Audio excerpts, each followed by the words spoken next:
ಹೊಲದಲ್ಲಿ ಸಿಗುವಂಥ ಅಣಬೆನ ಯೂಸ್ ಮಾಡಿಕೊಂಡು ಬಿರಿಯಾನಿ ರೆಸಿಪಿನ ತೋರಿಸ್ಕೊಡ್ತಾ ಇದ್ದೀನಿ. Hi everyone, welcome to home recipes. ಮೊದಲನೇದಾಗಿ ನಾನು ಕುಕ್ಕರ್ನಲ್ಲಿ ಮಾಡ್ಕೊತಾ ಇದ್ದೀನಿ. ಕುಕ್ಕರ್ನ ಬಿಸಿ ಇಟ್ಕೊಂಡು ಒಂದು 100ಇಂದ 150 ಗ್ರಾಮ್ನಷ್ಟು ಎಣ್ಣೆನ ಬಿಸಿ ಮಾಡ್ಕೊಳ್ಳಿ. ಅದಕ್ಕೆ ಪಲಾವ್ ಸ್ಪೈಸಸ್ನ ಆ್ಯಡ್ ಮಾಡ್ಕೊತಾ ಇದ್ದೀನಿ. ಸ್ವಲ್ಪ ಫ್ರೈ ಆದ ನಂತರ ಒಂದು ಮೀಡಿಯಮ್ ಸೈಜ್ದು 4 ಈರುಳ್ಳಿನ ಸ್ಲೈಸಾಗಿ ಕಟ್ ಮಾಡಿ ಹಾಕ್ಕೊತಾ ಇದ್ದೀನಿ. ನೋಡ್ತಾ ಇರ್ಬೋದು, ಈರುಳ್ಳಿ ಗೋಲ್ಡನ್ ಬ್ರೌನ್ ಆಗೋವರೆಗೂ ಫ್ರೈ ಮಾಡ್ಕೊಳ್ಳಿ. ಫ್ರೈ ಆದ ನಂತರ ಒಂದು ದೊಡ್ಡ ಸ್ಪೂನಲ್ಲಿ 1 ಸ್ಪೂನ್ ಆಗ್ಬೋದು ಅಥವಾ ಮೀಡಿಯಮ್ ಸ್ಪೂನಲ್ಲಿ 2 ಸ್ಪೂನ್ ಆಗುವಷ್ಟು ಶುಂಠಿ ಬೆಳ್ಳುಳ್ಳಿ ಪೇಸ್ಟ್ನ ನಾನು ಹಾಕ್ಕೊತಾ ಇದ್ದೀನಿ. ಮನೆಯಲ್ಲಿ ಫ್ರೆಶ್ ಆಗಿ ಮಾಡಿರುವಂಥ ಶುಂಠಿ ಬೆಳ್ಳುಳ್ಳಿ ಪೇಸ್ಟು ಹಾಕ್ಕೊಂಡು ಒಂದು ರೌಂಡ್ ನೀಟಾಗಿ ಮಿಕ್ಸ್ ಮಾಡ್ಕೊಳ್ಳಿ. ನಂತರ ಇಲ್ಲಿ ನಾನು 1.5ಇಂದ 2 kg ನಾಟಿ ಅಣಬೆನ ತೊಗೊಂಡಿದ್ದೀನಿ. ಅಂದರೆ ಹೊಲಗಳಲ್ಲಿ ಸಿಗುತ್ತಲ್ವ ಬೇರೆ ಅಣಬೆ ಅಂತ, ಆ ಒಂದು ಅಣಬೆನಲ್ಲಿ ನಾನು ಇವತ್ತು ಬಿರಿಯಾನಿ ರೆಸಿಪಿನ ತೋರಿಸ್ಕೊಡ್ತಾ ಇದ್ದೀನಿ. ತುಂಬ ಚೆನ್ನಾಗಿರುತ್ತೆ. ಸೊ ನೀವು ಹಳ್ಳಿಗಳಲ್ಲಿ ಮಾಡೋವಂಥವ್ರಾದರೆ ಈ ಒಂದು ಬಿರಿಯಾನಿ ಅಣಬೆನಲ್ಲಿ ಮಾಡ್ಕೋಬೋದು. ಇಲ್ಲ ಅಂತಂದರೆ ಮಶ್ರೂಮ್ ಏನು ಸಿಗುತ್ತೆ ಪ್ಯಾಕೆಟು, ಅದನ್ನು ಕೂಡ ಹಾಕಿ ಮಾಡ್ಕೋಬೋದು. ಸೇಮ್ ಮಸಾಲೆನ ಯೂಸ್ ಮಾಡಿ ತುಂಬ ಚೆನ್ನಾಗಿರುತ್ತೆ. ಅಣಬೆನ ಹಾಕಿದ ನಂತರ ರುಚಿಗೆ ಎಷ್ಟು ಬೇಕೋ ಅಷ್ಟು ಉಪ್ಪನ್ನ ಹಾಕಿ ಸ್ವಲ್ಪ ಅರಿಶಿನ ಹಾಕಿ ಫ್ರೈ ಆಗೋದಕ್ಕೆ ಬಿಟ್ಬಿಡ್ಬೇಕಾಗತ್ತೆ. ಇದು ತುಂಬ ನೀರು ಬಿಟ್ಕೊಳ್ಳುತ್ತೆ. ಒಂದು 5 ನಿಮಿಷ ಫ್ರೈ ಆಗೋದಕ್ಕೆ ಬಿಟ್ಬಿಡೋಣ. ನೋಡ್ತಾ ಇರ್ಬೋದು ಎಷ್ಟು ನೀರು ಬಿಟ್ಕೊಂಡಿದೆ ಅಂಥೇಳಿ. ನೀಟಾಗಿ ಫ್ರೈ ಆದ ನಂತರ ಇದಕ್ಕೆ ಒಂದು ಸಿಂಪಲ್ ಮಸಾಲೆನ ಆ್ಯಡ್ ಮಾಡ್ತಾಯಿದ್ದೀನಿ. 1 ಕಟ್ಟಷ್ಟು ಕೊತ್ತಂಬರಿ, 1 ಕಟ್ಟಷ್ಟು ಪುದೀನ, ಒಂದು 5ರಿಂದ 10 ಹಸಿಮೆಣ್ಸಿನ್ಕಾಯಿನ ಹಾಕ್ಕೊತಾ ಇದ್ದೀನಿ. ನಾನಿಲ್ಲಿ ಸ್ವಲ್ಪ ಖಾರ ಕಡಿಮೆ ಇರೋದ್ರಿಂದ 10 ಯೂಸ್ ಮಾಡ್ತಿದ್ದೀನಿ. ನೀವು ಖಾರ ನೋಡಿಕೊಂಡು ಹಾಕ್ಕೋಬೇಕಾಗತ್ತೆ. ಸೊ ಇವು ಮೂರನ್ನು ಕೂಡ ಫೈನ್ ಪೇಸ್ಟ್ ಮಾಡಿ ಹಾಕ್ಕೊತಾ ಇದ್ದೀನಿ. ಅದ್ರ ಜೊತೆಗೆ 1 ಟೀ ಸ್ಪೂನಷ್ಟು ಗರಂ ಮಸಾಲೆ, 2 ಬಿರಿಯಾನಿ ಮಸಾಲೆನ ಯೂಸ್ ಮಾಡ್ತಾಯಿದ್ದೀನಿ. ನಾನಿಲ್ಲಿ ತೇಜು ಅವರ ಬಿರಿಯಾನಿ ಮಸಾಲೆನ ಯೂಸ್ ಮಾಡ್ತಿದ್ದೀನಿ. ಟೇಸ್ಟ್ ತುಂಬ ಚೆನ್ನಾಗಿರುತ್ತೆ, ನೀವು ಒಮ್ಮೆ ಟ್ರೈ ಮಾಡಿ. ಸೊ ಈ ಒಂದು ಮಸಾಲೆನ ಆ್ಯಡ್ ಮಾಡಿ ಅದ್ರ ಜೊತೆಗೆ ಮೀಡಿಯಮ್ ಸೈಜ್ದು 2 ಟೊಮೊಟೊನ ಸಣ್ಣದಾಗಿ ಕಟ್ ಮಾಡಿ ಹಾಕೋತಾ ಇದ್ದೀನಿ. ನಾನಿಲ್ಲಿ ಟೊಮೊಟೊ ಮತ್ತು ಮೊಸರು 2 ಕೂಡ ಯೂಸ್ ಮಾಡ್ತಿರೋದ್ರಿಂದ ಟೊಮೊಟೊನ ಸ್ವಲ್ಪ ಕಮ್ಮಿ ಕ್ವಾಂಟಿಟಿನಲ್ಲಿ ಹಾಕ್ಕೊತಾ ಇದ್ದೀನಿ. ಸೊ ಎಲ್ಲನೂ ಕೂಡ ಹಾಕಿ ಒಂದು ರೌಂಡ್ ನೀಟಾಗಿ ಮಿಕ್ಸ್ ಮಾಡಿ ಫ್ರೈ ಆಗೋದಕ್ಕೆ ಬಿಡಬೇಕಾಗುತ್ತೆ. ಒಣ ಪೌಡರ್ಗಳನ್ನ ಹಾಕಿರೋದ್ರಿಂದ ಸ್ವಲ್ಪ ಹಸಿ ವಾಸನೆ ಹೋಗೋವರೆಗೂ ಫ್ರೈ ಮಾಡಿ ನಂತರ ಇದಕ್ಕೆ ಒಂದು 1/4 ಲೀಟರ್ನಷ್ಟು ಮೊಸರನ್ನ ಹಾಕ್ಕೊತಾ ಇದ್ದೀನಿ. ಅದಕ್ಕೆ ಮುಂಚೆ ನನ್ನ ಚಾನಲ್ ಯಾರು ಹೊಸದಾಗಿ ನೋಡ್ತಾ ಇದ್ದಂದರೆ ಸಬ್ಬಾಗಿ ವಿಡಿಯೋ ಎಂಡ್ವರೆಗೂ ನೋಡಿ ಯಾವ ರೀತಿ ಬರುತ್ತೆ ಅಂತ ತೋರಿಸ್ಕೊಡ್ತಾ ಇದ್ದೀನಿ.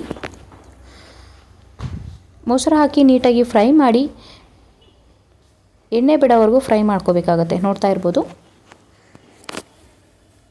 ಸೊ ನಾನಿಲ್ಲಿ ಡಿಪೋ ಅಕ್ಕಿ ಮತ್ತು ಸೋನಾ ಮಸೂರಿ ಅಕ್ಕಿ ಎರಡನ್ನೂ ಕೂಡ ಮಿಕ್ಸ್ ಮಾಡಿ ಹಾಕ್ಕೋತಾ ಇದ್ದೀನಿ. ಯಾಕಂದರೆ ಹಳ್ಳಿ ಕಡೆಯವರು ಎಲ್ಲರೂ ಕೂಡ ಸೋನಮು ಜೀರಾ ರೈಸ್ ಯೂಸ್ ಮಾಡೋದಿಲ್ಲ, ಆಲ್ಮೋಸ್ಟ್ ಡಿಪೋ ಅಕ್ಕಿ ಯೂಸ್ ಮಾಡ್ತಾರೆ. ಹಾಗಾಗಿ ಪೂರ್ತಿ ಸೋನಮ್ ರೈಸಲ್ಲೂ ಕೂಡ ಯೂಸ್ ಮಾಡ್ಕೋಬೋದು. ಜೀರಾ ರೈಸ್ ಹಾಕಿದ್ರೆ ಕೂಡ ತುಂಬ ಚೆನ್ನಾಗಿರುತ್ತೆ. ನಾನಿಲ್ಲಿ 3 ಲೋಟ ಸೋನಮ್ ರೈಸ್ಗೆ 1 ಲೋಟ ಡಿಪೋ ಅಕ್ಕಿನ ಆ್ಯಡ್ ಮಾಡ್ತಾಯಿದ್ದೀನಿ. ನಾನಿಲ್ಲಿ ಆಲ್ಮೋಸ್ಟು 2 kg ಕ್ವಾಂಟಿಟಿನಲ್ಲಿ ಮಾಡ್ತಾಯಿದ್ದೀನಿ. ನೋಡ್ತಾ ಇರ್ಬೋದು, ನಾನಿಲ್ಲಿ ಅಕ್ಕಿನ ನೆನೆಸಿಟ್ಕೊಂಡಿಲ್ಲ, ಆವಾಗನೇ ತೊಳೆದು ಆವಾಗನೇ ಹಾಕ್ಕೊತಾ ಇದ್ದೀನಿ. ಯಾಕಂದರೆ ಡಿಪೋ ಅಕ್ಕಿ ಬೇಗ ನೆನೆಯೋ ಚಾನ್ಸಸ್ ಇರುತ್ತೆ. ಹಾಗಾಗಿ ನಾನು ನೆನೆಯೋಕ್ಕೆ ಇಡ್ತಿಲ್ಲ. ಇದನ್ನು ಒಂದು ರೌಂಡು ಮಿಕ್ಸ್ ಮಾಡಿದ ನಂತರ ಮಸಾಲೆನ ನೀಟಾಗಿ ಎಣ್ಣೆ ಬಿಟ್ಕೊಂಡಿದ್ದೆ. ಇವಾಗ ಏನು ತೊಳೆದಿಟ್ಕೊಂಡಿದ್ದೆ ಆ ಒಂದು 8 ಲೋಟ ಅಕ್ಕಿನ ನಾನು ಹಾಕ್ಕೊತಾ ಇದ್ದೀನಿ. 6 ಲೋಟ ಸೋನಾ ಮಸೂರಿ ಅಕ್ಕಿ, 2 ಲೋಟ ಡಿಪೋ ಅಕ್ಕಿ ಎರಡನ್ನೇ ಮಿಕ್ಸ್ ಮಾಡಿ ಹಾಕ್ಕೊತಾ ಇದ್ದೀನಿ ತೊಳೆದು.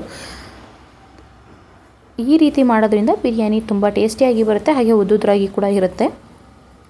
ಅಕ್ಕಿನ ಹಾಕಿ ಇಮಿಡಿಯೇಟ್ ನೀರು ಹಾಕ್ಕೊಳಕ್ಕೆ ಹೋಗಬೇಡಿ. ಯಾಕಂದರೆ ಬಿರಿಯಾನಿ ಅಣಬೆನಲ್ಲೇ ತುಂಬ ನೀರು ಬಿಟ್ಕೊಂಡಿರುತ್ತೆ. ಹಾಗಾಗಿ ಅಕ್ಕಿನ ಹಾಕಿ ರುಚಿಗೆ ಎಷ್ಟು ಬೇಕೋ ಅಷ್ಟು ಉಪ್ಪನ್ನ ಹಾಕಿ ಒಂದು ರೌಂಡು ನೀಟಾಗಿ ಮಿಕ್ಸ್ ಮಾಡ್ಕೊಳ್ಬೇಕಾಗತ್ತೆ. 1ರಿಂದ 2 ನಿಮಿಷ ನೀಟಾಗಿ ಫ್ರೈ ಮಾಡ್ಕೊಳ್ಳಿ. ಆವಾಗ ಮಸಾಲೆ ಎಲ್ಲ ನೀಟಾಗಿ ಅಕ್ಕಿಗೆ ಇಟ್ಕೊಳ್ಳುತ್ತೆ. ಅಕ್ಕಿನ ಒಂದು ರೌಂಡ್ ನೀಟಾಗಿ ಮಿಕ್ಸ್ ಮಾಡ್ಕೊಂಡ ನಂತರ 1 ಲೋಟಕ್ಕೆ 1.5 ಲೋಟ ಅಳತೆನಲ್ಲಿ ನಾನು ನೀರನ್ನ ಹಾಕ್ಕೊತಾ ಇದ್ದೀನಿ.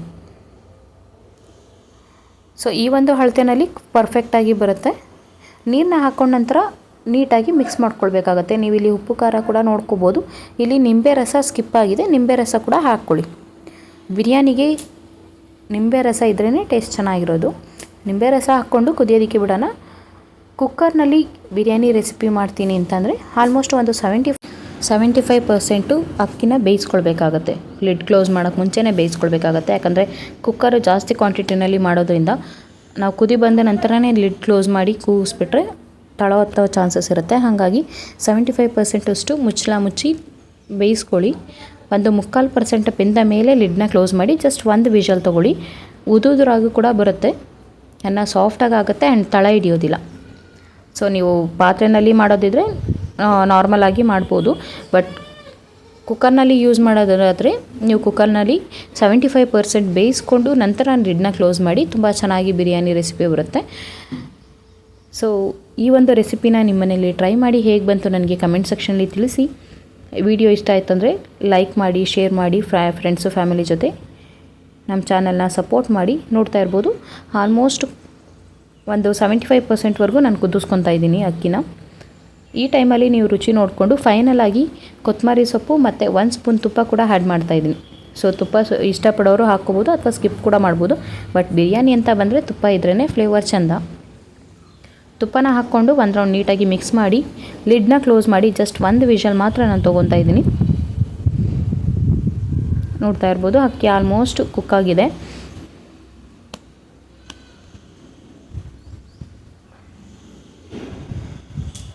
ಒಂದು ವಿಷಲ್ ತೊಗೊಂಡ ನಂತರ ನೋಡ್ತಾ ಇರ್ಬೋದು ಬಿರಿಯಾನಿ ರೆಸಿಪಿ ರೆಡಿ ಆಗಿದೆ. ತುಂಬ ಟೇಸ್ಟಿಯಾಗಿರುತ್ತೆ. ಒಮ್ಮೆ ನಿಮ್ಮಲ್ಲಿ ಟ್ರೈ ಮಾಡಿ ಹೇಗೆ ಬಂತು ನನಗೆ ಕಮೆಂಟ್ ಸೆಕ್ಷನಲ್ಲಿ ತಿಳಿಸಿ. ಈ ವಿಡಿಯೋ ನೋಡಿದ್ದಕ್ಕಾಗಿ ಧನ್ಯವಾದಗಳು. ಹೀಗೆ ಸಪೋರ್ಟ್ ಮಾಡ್ತಾಯಿರಿ. ಮತ್ತೊಂದು ರೆಸಿಪಿಯೊಂದಿಗೆ ಮತ್ತೆ ಸಿಗ್ತೀನಿ. ಅಲ್ಲಿವರೆಗೂ ಬಾಯ್ ಬಾಯ್.